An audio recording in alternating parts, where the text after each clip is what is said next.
নেতৃবৃন্দ, সংগ্রামী বিক্ষুব্ধ জনতা, সংগ্রামী ভাইরা, আমরা জানি বিনা উস্কানিতে ইসরায়েল গত শুক্রবার ইরানের উপর অতর্কিত হামলা চালিয়েছে।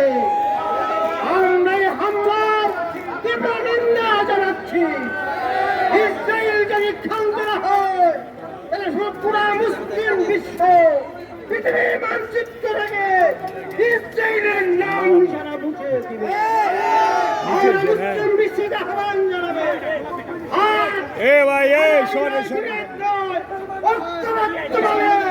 ইসরায়েলের বিরুদ্ধে প্রতিরোধ আন্দোলন নাম নিশানা থেকে ইসরায়েলকে মুছে দিতে হবে। আমরা জাতিসংঘকে বলবো, আজকে যে সভা আহ্বান করা হয়েছে ইসরায়েলের বিরুদ্ধে কার্যকর পদক্ষেপ করা হয়েছে।